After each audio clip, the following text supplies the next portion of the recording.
ஒரு parlour open பண்றதுக்கு முக்கியமான விஷயம் என்ன, லொகேஷன்.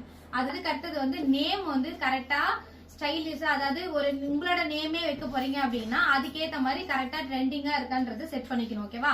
அதுக்கு அடுத்தது வந்து விசிட்டிங் கார்டு அடிக்கணும். சோ விசிட்டிங் கார்டு அடிக்கும் போது நிறைய அதுல போடக்கூடாது.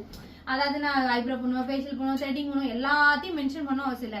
டீசெண்டா வந்து பார்லர் சர்வீஸ் இருக்கு, அதாவது பிரைடல் மேக்கப் பண்ணுவோம், அண்ட் வந்து ஜுவல் செட் ரெண்ட் கொடுப்போம், மெஹந்தி, நெயில் ஆர்ட், அவ்வளவுதான். சட்டது நம்ம இருக்க ஏரியால இருந்து நம்ம வச்சிருக்கோம் பார்லர் அப்படின்னா அங்க வந்து அவங்களுக்கு தெரியறதுக்கு நம்ம நியர்பையா ஏதாவது ஒரு பேனர் மாதிரி செட் பண்ணிக்கணும். ஓகேவா? சோ அதை வச்சுட்டா அந்த லொகேஷன் மார்க் படி அவங்க பார்த்துட்டு அது கரெக்டா வருவாங்க. ஒரு பேஜ் ஓபன் பண்ணிக்கோங்க. உங்களுக்கு முக்கியமா நீங்க என்ன பேர்ல ஓபன் பண்றீங்களோ அந்த பேர்ல ஒரு பேஜ் ஓபன் பண்ணி உங்க கூகுள் மேப்ல லொகேஷன் வந்து செட் பண்ணி வச்சுக்கோங்க, பார்லர் தேடும் போது கிடைக்கிறதுக்கு. அதுக்கப்புறம் இன்ஸ்டாகிராம் பேஜ்ல இது பண்ணிக்கோங்க.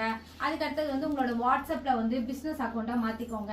அதெல்லாம் பண்ணிட்டு கரெக்டா ரெகுலரா ஃபாலோ பண்ணுங்க. நீங்க டெய்லி என்னென்ன ஒர்க் பண்றீங்களோ அதெல்லாம் டெய்லி ரெகுலரா ஃபாலோ பண்ணி போட்டுட்டே இருங்க. நான் இன்னைக்கு இந்த சர்வீஸ் பண்ணேன், ஒரு ஃபேஷியல் பண்ணேன், த்ரெட்டிங் பண்ணேன், மேக்கப் பண்ணேன், ஒரு சாரி ப்ரீப்ளீட் பண்ணேன் அப்படின்றது டெய்லி அப்டேட் பண்ணிட்டே இருங்க. சோ இப்படிலாம் நீங்க பார்லர் ஓபன் பண்ணீங்கன்னா இதெல்லாம் கரெக்டா மெயின்டைன் பண்ணா மட்டும், இது வந்து நீங்க பார்லர் வைக்கலனாலும் வீட்ல பண்றனாலும் இதை கரெக்டா மெயின்டைன் பண்ணு. ஒரு ஆஃபர் போடுறப்ப, பார்லருக்கு எப்பவுமே ஆஃபர் போடுறப்ப எந்த சர்வீஸ்லாம் ஒன்னா காம்போ ஆகும். அதாவது இப்போ ஒரு ஃபேஷியல் பண்றவங்க ஹேர் கட்டும் பண்ணிப்பாங்க, த்ரெட்டிங்கும் யூஸ் ஆகும். அப்ப அது வந்து ஒரு 3,999, அதுக்கப்புறம் வந்து 4,999 அந்த மாதிரி போட்டுக்கோங்க. ஓகேவா?